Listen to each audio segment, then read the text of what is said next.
हरियाणा में 17 सूत्रीय संघर्ष समिति के अध्यक्ष व पूर्व मंत्री करतार सिंह भड़ाना का कहना है कि हमारी 17 सूत्रीय मांगे हरियाणा में इतिहास रचेगी, जिसे लेकर उन्होंने इस अभियान को और तेज कर दिया है और हरियाणा प्रदेश में जगह जगह लोगों से 17 सूत्रीय मांगों को लेकर जनसंवाद कर रहे हैं। इस कड़ी में अभियान को लेकर दिनांक 7 जनवरी 2023 को पूर्व मंत्री करतार सिंह भड़ाना द्वारा उनके कार्यालय पर एक जनसंवाद कार्यक्रम आयोजित किया गया, जिसमें 17 सूत्रीय संघर्ष समिति के आह्वान पर अनंतपुर फरीदाबाद पहुंचे पुन्हाना और नूहू विधानसभा क्षेत्र के सैकड़ों लोगों से जनसंवाद करते हुए हरियाणा सरकार के पूर्व मंत्री करतार सिंह भड़ाना ने कहा कि जनमानस के हक की लड़ाई को तभी जीता जाएगा जब इसमें समस्त प्रदेशवासियों का संकल्प के साथ सहयोग होगा। आज अनंतपुर स्थित उनके आवास पर पहुंचे करीब 45 गांवों के लोगों को संबोधित करते हुए उन्होंने कहा कि हरियाणा में इसके लागू हो जाने के बाद समस्त प्रदेशवासियों का सपना साकार होगा, गांव-गांव में खुशहाली छा जाएगी, हर घर को रोजगार मिल जाएगी, एक स्वस्थ जीवन शैली के लिए लोगों को किसी भी प्रकार की कठिनाइयां नहीं होगी। किंतु उससे पहले इन सभी मांगों को पूरा करने के लिए हरियाणा वासियों को कुछ समय निकालकर साथ तो आना ही होगा। उन्होंने कहा कि प्रदेश के गांव की जो हालत है वह आजादी के 7 दशकों बाद भी गांव की हालत बहुत ही पिछड़ी हुई है। आज भी आवश्यक जन सुविधाओं के वास्ते लोगों को कठिनाइयों को सामना करना पड़ता है। इसलिए प्रदेश के लोगों के अपील पर उन्होंने 17 सूत्रीय संघर्ष समिति का आह्वान किया है।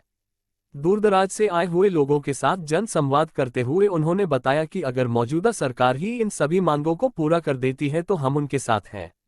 सभी मांगे जायज है जिसे लागू किया जा सकता है। इस मौके पर अनेक गांव के लोगों ने भारत दर्शन संवाददाता से बातचीत करते हुए कहा कि श्री भड़ाना के इन मांगों की चर्चा हरियाणा प्रदेश के हर जिले और कस्बों में बड़े जोर शोर से की जा रही है। बाद में संवाददाताओं से बातचीत करते हुए श्री भड़ाना ने कहा कि इस आंदोलन को और मजबूती देने के लिए उन्होंने प्रदेश के जन जन से अपील करते हुए कहा कि आपके ताकत से ही 17 सूत्रीय मांगे प्रदेश में लागू हो पाएगी। इसके वास्ते उन्होंने प्रदेश के लोगों को साथ लेकर आंदोलन की शुरुआत कर दी है। आप साथ दीजिए, सारी मांगे लेकर ही वह दम लेंगे। साथ हैं पूर्व मंत्री करतार सिंह भड़ाना, जो अपने 17 सूत्रीय कार्यक्रम को लेकर चल रहे हैं और लोगों का भारी समर्थन इनको मिल रहा है। आज भी एक कार्यक्रम रखा गया था नाहरकुटी पे, जहाँ पर बहुत बड़ी संख्या में लोग आए हुए हैं। आपको दिखाएंगे हम पीछे। हमारे साथ है पूर्व मंत्री करतार सिंह भड़ाना, उनसे जानेंगे कि लोगों का इतना भरपूर समर्थन मिल रहा है, आपको क्या कहना? देखिए, ये तो पहले से ही, क्योंकि जो भी कार्य है हरियाणा में, क्योंकि मैं तो इलेक्शन भी बाहर से ज़्यादा लड़ा हूँ, हरियाणा से कभी लड़ा नहीं। और अभी मैंने यही कहा कि मेरे इलेक्शन लड़ने का मेरा कोई मतलब नहीं, बच्चे को भी लड़ाने का कोई मतलब नहीं, पर यही है कि सबके हक की कुछ ऐसा कर जाए कि जो जीते जी उनके बीच में मर के भी रह जाए।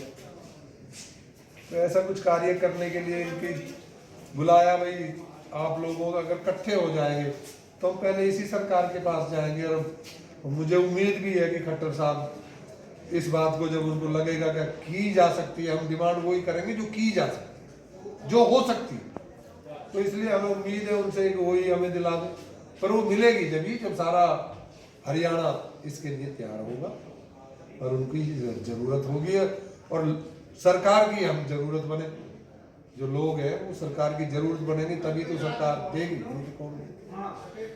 मंत्री जी, सरकार से, जो हरियाणा सरकार है, खट्टर सरकार है, उनसे क्या अपील करना चाहोगे? या जो आम जनता जो आपके साथ जुड़ी हुई है, उनको क्या कहना चाहोगे कि वो 17 सूत्रीय कार्यक्रम को किस तरह से इम्प्लीमेंट करें? ऐसा है ना, वो 17 सूत्रीय कार्यक्रम को सपोर्ट करें कि भाई हम देंगे, हमारी सरकार बनेगी तो, और उसमें हम कोई ऐसा काम नहीं बताएंगे उनको जो हो ना सके। पर ये तो है कि ईमानदार लोग तो जाने पड़ेंगे सरकार में। ईमानदार लोग आएंगे तो लोगों के सब काम हो जाएंगे, शिक्षा भी हो जाएगी, मेडिकल का भी हो जाएगा, रोजी और रोजगार का भी हो जाएगा, तो आम आदमी खुशहाल हो जाएगा, तो हमेशा सरकार का नाम भी हो जाएगा। इसके लिए कोई आपने सरकार को कोई मेमोरेंडम दिया है? नहीं, अभी नहीं। अभी तो लोग जब एक रैली करेंगे, लोगों का मत होगा, तभी तो उनसे बात करेंगे। अभी तो हमारे लोगों का ही, अब उनसे बात तो जब करेंगे ना जब लोग साथ होंगे।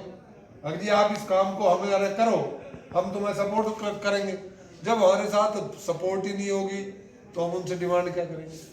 इतना जो भारी समर्थन मिला है लोगों का, और भी आपने स्टेट गिनाए मंच के माध्यम से, रिवाड़ी भी है, महेंद्रगढ़ भी है, ये तो सारे वहां भी जाके आपकी रैली होंगी? हाँ जी, 100%। तो यहाँ की जो फरीदाबाद के लोगों को कब आप अपने साथ सम्मिलित करोगे? फरीदाबाद की तो अभी 8 महीने बाद ही आ पाए। 8 महीने बाद। तो हमारे जो चैनल के माध्यम से क्या कहना, अपील क्या करना चाहते हो आम जनता से? यही है कि भाई एक वो मालिक ने कोई से ऐसा ख्याल जगाया है कि जिसमें चाहता तो हूँ सारे देश का हो जाए, लेकिन क्योंकि सब जगह संभव नहीं है, क्योंकि हरियाणा दिल्ली के तीनों तरफ बसता है, तो यहाँ पे वो कार्य कराया जा सकता है, किया जा सकता है जो एक आम आदमी की जरूरत है, तो वो दिलवाना चाहते हैं। तो हमारे साथ थे एक स्टूडेंट से लेकर एक बेरोजगार तक लेके, साथ में इन्होंने एक सबसे बड़ी बात रही कि पत्रकारों को भी इसमें शामिल किया गया है कि पत्रकारों का भी हित रहे। तो सब चीजों को लेकर पूर्व मंत्री करतार सिंह भड़ाना साथ में चल रहे हैं। आप जुड़े रहें और देखते रहें, अभी आपको लोगों से भी मिलवाया जाएगा, जितने भी यहाँ भारी संख्या में लोग आए हुए सबसे बात भी कराई जाएगी आपकी। लगे रहें और जुड़े रहें हमारे साथ, देखते रहें देखते। मैंने आपको बुलाया तो मैं अब आपका दिल की गहराइयों से स्वागत करता हूं और सलाम करता हूं, प्रणाम करता हूं, जय हिंद करता हूं। और भाई वीरपाल से कहूंगा कि वो पहले 17 सूत्रीय कार्यक्रम क्या है जिसके लिए मैंने आपको बुलाया, क्योंकि आपकी सलाह मशवरा के बगैर अगर मेरे से होता तो मैं पहले कर देता, लेकिन वो आप सबकी मेहनत और सबकी लगन और सबको वक्त निकालना पड़ेगा, तभी शायद वो पूरा हो पाएगा। और पूरा तभी हो पाएगा, उसने तो सोचा है लेकिन वो यहाँ भी तो विराजमान रहता है, जब आत्माओं में आ जाएगा तो वो पूरा जरूर हो जाएगा। जय हिंद। आदरणीय सम्मानित मंच व उपस्थित सभा में बैठे सभी भाइयों को नमस्कार। मैं अभी 17 सूत्रीय संघर्ष समिति हरियाणा के जो हमारे मांगे हैं उनको आपको पढ़कर आपको पेश कर रहा हूँ। संघर्ष समिति हरियाणा हाथ जोड़कर मांगेंगे, नहीं मिला तो आपकी वोट की ताकत से मांगे ले लेंगे। आपका हक, आपकी बात, जब हम चलेंगे मिलकर साथ तभी बनेगी जनहित की बात। तो हमारा नंबर 1 है पॉइंट, हर परिवार जो हरियाणा का निवासी है उन सभी परिवारों को कम से कम 1 लाख रुपए महीने का रोजगार सरकार को हर हाल में देना अनिवार्य होगा, या अगर रोजगार कम रह जाता है तो उतना भत्ता देकर उसे पूरा करना होगा।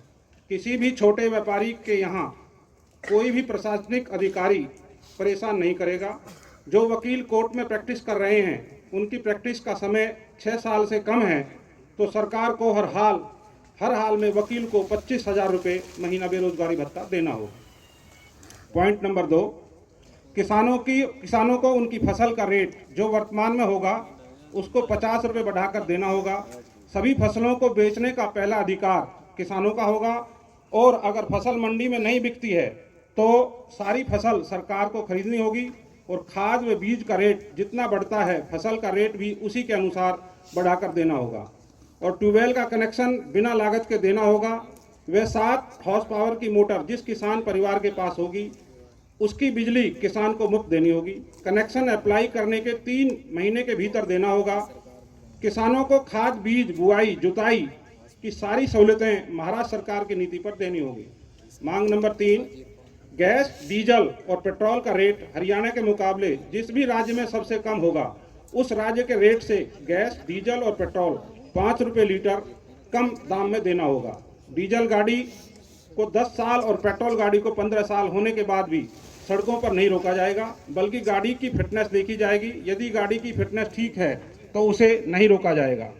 मांग नंबर 4, सरकार चाहे किसी भी काम को प्राइवेट करे या खुद चलाए, वर्कर की सभी सहूलतें वो भी रखनी होंगी जो पहले सरकार से मिलती थी, या जो संघर्ष समिति की मांग है वो पूरी करनी होगी। पुरानी पेंशन योजना को लागू करना होगा। प्राइवेट, ये तो सब तरह की बातें सब जगह होती है। अगर सभी बढ़िया हो जाए फिर बात कहाँ रह जाए। मेरे चौधरी ने भी कहा, मैं तो विधायक ही कहूंगा भाई, हार जीत तो होती रहती है तो भाई ने भी कहा, पर मैं आपको विश्वास दिलाता हूं मैं परवरदिगार से, परमात्मा से यही कहता हूं कि गर्दन कटाना जबान मत कटा, इतनी कर्म करना, इतनी कृपा करना। मेवात में कभी से आपका प्यार मिला, एमपी में आप हमेशा मदद करते थे और ये सारा फरीदाबाद जानता था कि मेवात हमारा घर है। और हमेशा मान सम्मान, जब हम कोई एहसान नहीं करते, अगर अपने परिवार का कुछ करते हैं, अपनों का कुछ करते हैं, लेकिन अब फरीदाबाद गुड़गांव से कट गया। अब हतीन को छोड़ के बाकी तीनों चारों कॉन्स्टिट्यूंसी सोने तक तावड़ू होती थी, सोना पहले, वो कट गई। तो कई भाई तो ये भी सोच लेते हैं, क्योंकि सोचने का अपना अपना तरीका है। जो मैं सोच रहा हूं वो शायद दूसरा ना सोच पाए। तो मैंने बिल्कुल ही ईमानदारी से ये राजनीति के लिए शुरू नहीं किए। कोई भाई कहने लगे जी, मैं कि भैया मैंने तो ये कह दिया कि मैं हरियाणा से चुनाव ही नहीं लड़ूंगा, पर सब भाई तो भरोसा नहीं करते होंगे, क्योंकि नेता कह भी देते हैं और मुकर भी जाते हैं, लेकिन करतार सिंह मुकरता नहीं है। जो कह दिया कह दिया। फिर बात चलने लगी कि शायद भाई अपने बेटा लड़ाना चाह रहा हूं उनसे। ऐसी कतई कोई बात नहीं है।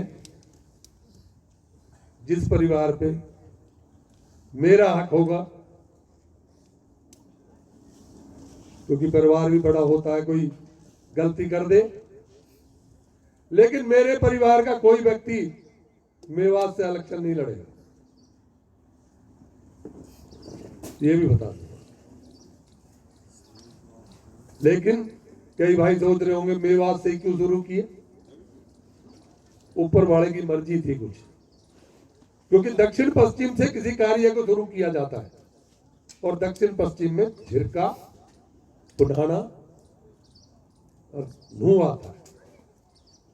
उसके बाद गुड़गांव वाली ये सीटें हैं, उसके बाद रेवाड़ी, उसके बाद महेंद्रगढ़, इस तरह से चल के, बल्कि फरीदाबाद सबसे बीच हरियाणा जब निकल जाएगा समालखा से, उस टाइम फरीदाबाद का नंबर आएगा, क्योंकि ये दक्षिण पश्चिम में हो जाएगा, क्योंकि बाद में दोबारा नहीं आना इधर, तो इधर से करते हुए जा। और मैंने ये विश्वास क्यों कर लिया, या ये काम ऊपर वाले ने तो करवाना होगा या नहीं करवाना होगा, उन्हें दिल में विचार दिया, लेकिन कुछ मेरे दिल में भी विचार आ गया कि मैंने पूरे हरियाणा में, ज्यादा तो नहीं, मेवात तो खैर, फरीदाबाद तो हमारा घर ही है, यहां तो हमें कुछ कहने की बात नहीं है, लेकिन हरियाणा का कोई ऐसी कॉन्स्टिट्यूंसी नहीं है जिसमें 3, 2, 4 हजार लोग मुझे नहीं जानते, ऐसी नहीं है कोई। इसलिए मैंने ये मन बनाया कि जो 4000 मुझे जानते हैं, वो जब उठेंगे इस काम के लिए, तो सबके हक का काम है, सबके लिए काम है। तो कोई भी व्यक्ति ऐसा नहीं है कि जो इस काम को नहीं चाहेगा, लेकिन बहुत बड़ा काम है। कोई सरकार एकदम तो कह नहीं देगी, छोटी छोटी बातों के लिए। अब जैसे स्कूल की बात है, ईमानदारी से मन में जो इच्छा है, परमात्मा शक्ति दे आप सबको, हमको, कि उन कार्यों को करा सके।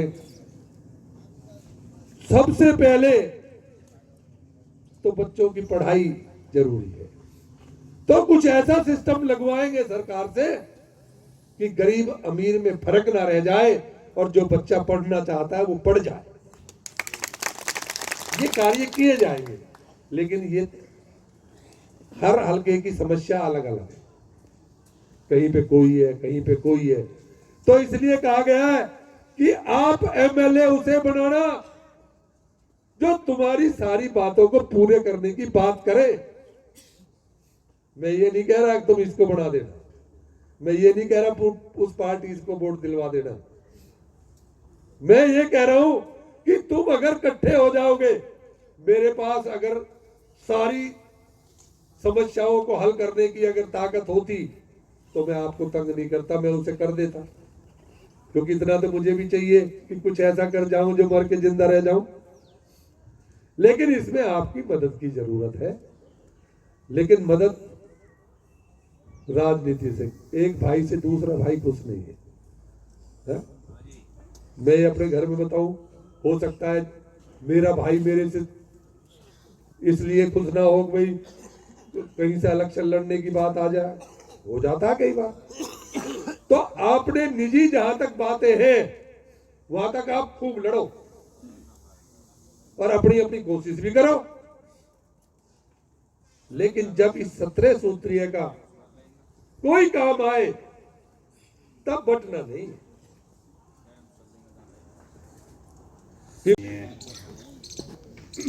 अध्यक्ष 17 सूत्रीय जनसंपर्क समिति हरियाणा और हमारे इलाके से आए हुए सारे मोजिज़ात, देखिए भाई, अपने अपने विचार तकरीबन सभी ने रख ही दिए हैं और मामला भी सब आपके सामने आ गया है। तो मैंने दो एक बातें नोट की हैं। एक तो हमारे चौधरी इब्राहिम साहब ने जो बात कही कि भाई जब तक आप लड़ोगे नहीं कोई आपको सुनेगा नहीं। आपसे पहले हमारे मंत्री जी ने भी कोशिश की और हमारी रहनुमाई करने की भी कोशिश की, उसके लिए मैं अपने आप को आप सबको जिम्मेदार भी मानता हूं, क्योंकि जब मालिक ने मौका दिया, इनका कुछ मन भी बना कि भाई मैं अपने इलाके की, मेवात इलाके की कुछ खिदमत कर सकूं, उसमें हम चूक गए। तो मेरी ख़ास तौर से आप लोगों से ये अपील है कि भाई खुदा अगर दोबारा ऐसा कोई मौका दे तो इस चूक से बचें और इस गलती को हम दोबारा ना दोहराएं। एक हमारे मास्टर तौफीक साहब ने जो प्रपोजल रखा था अपना चिराग योजना का, देखिए ये सब बात बड़े गौर के सुनने की है। मेरा जहाँ तक ख्याल है आप में से कोई ऐसा नहीं होगा कि जिसका बच्चा कोई जो है ना स्कूल में शिक्षा नहीं पा रहा है। माननीय जनाब करतार सिंह भड़ाना जी, पूर्व कैबिनेट मंत्री हरियाणा सरकार और संघर्ष समिति के अध्यक्ष और इलाके के सारे बुजुर्गों, सम्मानित सरदारों, मुझे भी आपके बीच में कुछ कहने का मौका मिला। चौधरी साहब की जो सोच और फिक्र है वो जनहित में है, हमारे सबके हित में है। वो बात बड़ी अच्छी बात है। अपना सारा समय, धन, माल लगा रहे हैं पब्लिक के हित में, और ये उनकी सोच है कि मैं कुछ दुनिया में करके जाऊं। ऐसे इंसान बहुत कम होते हैं जो इतना बड़ा फिक्र लेके चलते हैं। ये हम इन पे बड़ा फख्र और गर्व करते हैं कि ऐसी भावना जो आदमी रखता है वो कुछ कर गुजरता है। और आपका सहयोग के लिए हमको मंत्री जी ने बुलाया है। लेकिन एक बात मेरा छोटा सा सुझाव है कि बिना सेना के, बिना कमांडर के सेना के मंत्री जी जब तक पावर में कोई बात नहीं आवे तब तक ना कोई कहीं की मांग माने, ना कोई बात ही बातों से कोई दहशत लाए। जहाँ सरकार का मसला है वो तो राजनीति में, लड़ाई में सामने आना पड़ेगा, चाहे पूरे हरियाणा में चुनाव लड़ा जाए। आप भी चुनाव लड़ो और तभी जो है बात बन पाएगी। आदमी ऐसे ही कहे मेरे साथ आदमी ये बात मान लो, ऐसा मुझे कम संभव दिखता है। जब आप इस लड़ाई को लड़ोगे, ये बहुत बड़ी लड़ाई है, बहुत बड़े मुद्दे हैं, तो ये तो हम और आप सब मिल के लड़ेंगे। आप पहले भी 2 बार वजीर रह चुके हो हरियाणा में, आप बहुत बात के धनी हो, हमने आपको देखा है। आप गरीबों की मदद करते हो, बहुत बड़े दाता भी हो, और आपको मालिक बढ़ाए, हमारी ऐसी भावना है। देखो, आप जो है इस लड़ाई को बहुत बड़ी मान के लड़ो और आप पूरी तरह मैदान में आओ।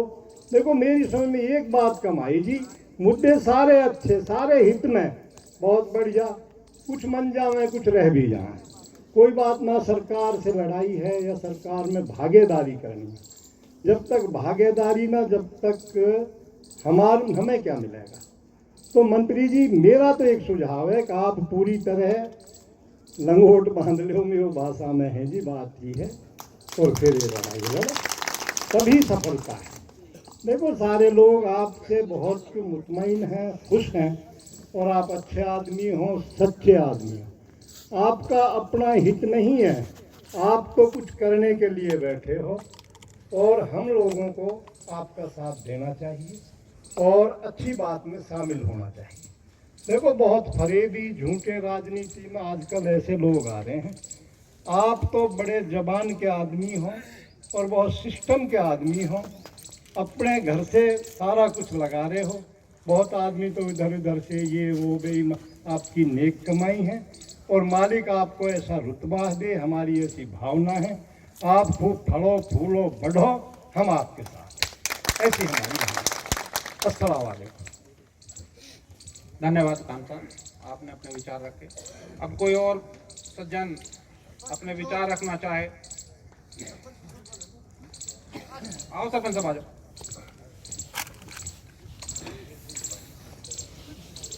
अपना परिचय भी दें।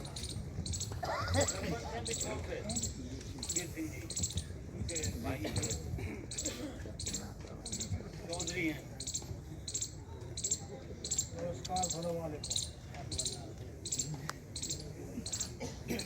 भाई, हम तो ये जानते ही लड़ाई, जब लड़ाई टैक्स का तुमने पता, खबर न बताओ।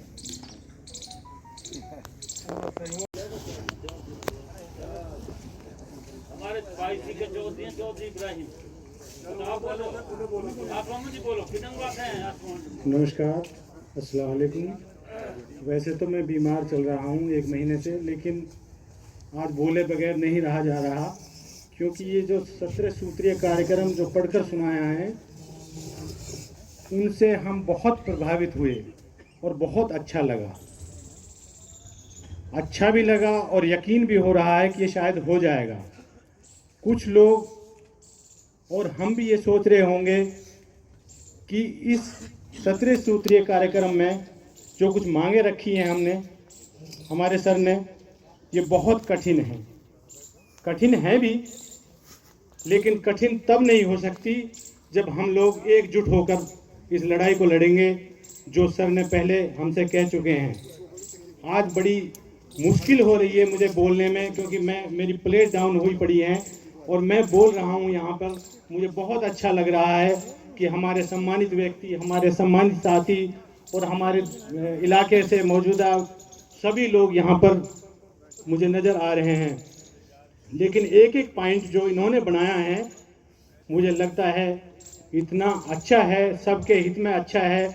और सभी लोग, मैं चाहूँगा सभी लोग नहीं, हमारे साथी नहीं, हमारे इलाके के नहीं, पूरे हरियाणा के लोग इसमें मिलकर योगदान देंगे। और मुझे लगता है, मुझे उम्मीद है भगवान से, अल्लाह से, खुदा से, कि इंशाअल्लाह ये जो है 17 सूत्रीय कार्यक्रम जरूर सफल होगा। जय हिंद, नमस्कार।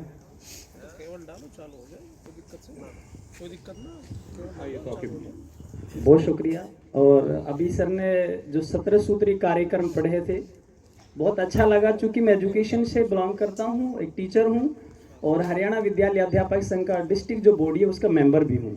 सर, मेरा एक छोटा सा सजेशन एक और ये है, आपने बहुत अच्छे इसमें मुद्दे ऐड कर रखे हैं स्कूल एजुकेशन को लेकर। एक हम लोग, हमारा जो संघ है संघर्ष कर रहा है ओल्ड पेंशन स्कीम को लेकर, वो ऑलरेडी आपके 17 सूत्रीय जो कार्यक्रम उसमें ऐड है। एक चीज़ की और हम लोग लड़ाई लड़ रहे हैं, वो ये है कि हरियाणा सरकार स्कूलों के लिए एक चिराग योजना लेकर आई है। शायद कुछ लोग जानते होंगे, कुछ को नहीं पता होगा। उस पर मैं थोड़ा सा फोकस डाल देता हूँ। चिराग योजना ये है कि अभी किसानों ने आंदोलन किया, पैरेलल उसी के तरह से स्कूलों को ख़त्म करने का एक प्लानिंग था। उसमें ये कर रही है हरियाणा सरकार की, जो बीपीएल या ऐसे गरीब परिवार हैं जो अपने बच्चे को प्राइवेट स्कूल में नहीं पढ़ा सकते, आप अपने बच्चों को सरकारी स्कूल में ना भेजकर प्राइवेट स्कूल में भेज दें। उनकी फीस का जो खर्चा है 1000 और 1500 के बीच में अगर फीस खर्चा है तो हरियाणा सरकार उसको पे करेगी।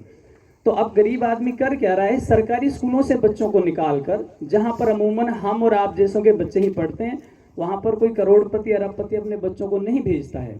जो पूरे देश का मिडिल वर्ग है, मध्यम वर्ग है, वो या गरीब बच्चे माँ बाप अपने बच्चों को भेजते हैं। वहाँ से वो पेरेंट्स उन बच्चों को निकाल कर प्राइवेट स्कूल में डाल रहे हैं, ताकि क्यों उन्हें पता है कि सरकार ने वादा किया हम फीस देंगे। 1 या 2 साल बाद होगा क्या कि सरकारी स्कूलों से सारे बच्चे निकलकर प्राइवेट स्कूल में पहुंच जाएंगे और सरकारी स्कूल जिनमें हम और आपके बच्चे पढ़ रहे हैं, गरीब माँ बाप के बच्चे पढ़ रहे हैं, वो स्कूल बंद हो जाएंगे। उसको नाम दिया चिराग योजना कि हम उन पेरेंट्स को, उन बच्चों को आगे लाना चाहते हैं।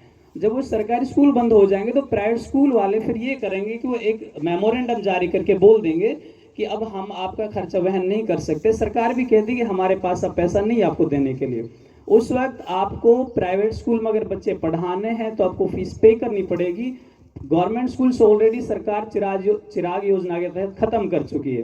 तो मेरा एज ए टीचर सर एक आपसे पोलाइटली रिक्वेस्ट भी है कि 17 सूत्रीय संघर्ष समिति में अगर ये मुद्दा और ऐड कर दिया जाए, या इस मुद्दे को जहां भी उठाएं हम और आप सभी मिलकर, तो इस पे थोड़ा सा और फोकस डाला जाए। बहुत बहुत शुक्रिया आपसे। धन्यवाद मास्टर जी। अब मैं चाहूँगा कि कोई और सज्जन आए और अपने विचार रखें। खुला मंच है, आप बिल्कुल एकदम नियर होके आइए। कोई अगर यहाँ नहीं आ सकता तो मैं वहीं आ जाऊंगा माइक लेके। मैं तो आ ही जाऊंगा। अमित साहब आप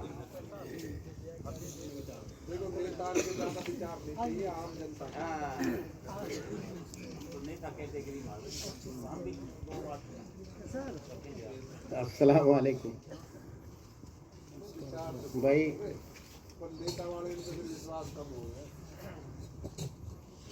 इस कमेटी के अध्यक्ष और करतार सिंह जी भड़ाना, हमारे इलाके से आए हुए सभी सम्मानित आदमी जो भी यहाँ हाजिर हैं, भाई मैं तो एक बात कहता हूँ, हम और आप सभी बारंबार यहाँ भी आते रहे, इस खानदान को सहयोग भी करते रहे हैं, और जो भी ये संघर्ष समिति के 17 सूत्री कार्यक्रम ये ठीक है, बहुत बढ़िया। कोई सुझाव मास्टर जी ने दिया, अच्छी बात, और भी कोई किसी के जिहन में आएगा वो देगा। इस जन संघर्ष समिति के संयोजक भाई करतार सिंह भड़ाना, आपके यहाँ इन सारे भाइयों को पहुँचने पर मैं उनके तहे दिल से शुक्रिया अदा करता हूँ, और सबसे बड़ा शुक्रिया आपका अदा करता हूँ कि आप निस्वार्थ हो करके जनमानस की, आम आदमी की आवाज़ को उठा रहे हैं, जिसमें आपको सभी तरीके की कठिनाइयाँ और परेशानियाँ भी सामने आएंगी और आ रही हैं। मैं ऐसी उम्मीद करता हूँ ऊपर वाले से, आपकी मनोकामना ऊपर वाला पूरी करेगा, और ये मांग पत्र जो है ये हमारा माना जाएगा। मैं तो एक ही बात कहता हूँ सारे भाइयों से, हमारे हल्के के तकरीबन गाँव के कोई गांव बचा होगा, सारे गांव के मौजूद लोग यहाँ बैठे हैं। करतार सिंह भड़ाना 2 बार भी पहले सरकार में वजीर रह चुके हैं, और इनकी नीति में और नियत में कभी किसी आदमी में कोई फर्क नहीं देखा। ये जो कुछ कहते हैं वही करते हैं। और करतार तो सही बात है, इसका नाम करतार है, करतार ही है। जनमानस के लिए, आम आदमी के लिए इसके दरवाजे 24 घंटा खुले हैं, और इस लड़ाई में जिसको ये करतार सिंह लेकर के चल रहे हैं, हमारा और आपका सबका सहयोग रहा। ये अकेले कुछ नहीं कर सकते। जहां हमारी इन्हें जरूरत पड़े उसी वक्त काम छोड़ करके हम सारे भाइयों ने वहां जो है टाइम निकालना है और अपनी उपस्थिति दर्ज करानी है। जब हम आप मजबूत होंगे तो उसके साथ साथ करतार भड़ाना जी मजबूत होंगे। और मैं तो एक ही बात कहता हूँ, खुदी को कर बुलंद इतना हर तकदीर से पहले, खुदा बंदे से खुद पूछे करतार तेरी रजा क्या है। तो आप संघर्ष करो, हम तन मन धन से सारे आपके साथ हैं। जिस मोड़ पे, जिस स्टेज पे आपको जरूरत पड़ेगी, एक आवाज पे, ये तो आज गिने हुए लोग आए होंगे, जनमानस एक ओड़े से चल के आएगा। और जब पहले आपने एक सूरज कुंड पे बड़ी मीटिंग की थी, उसमें भी मेवात को बहुत बड़ा योगदान रहा था।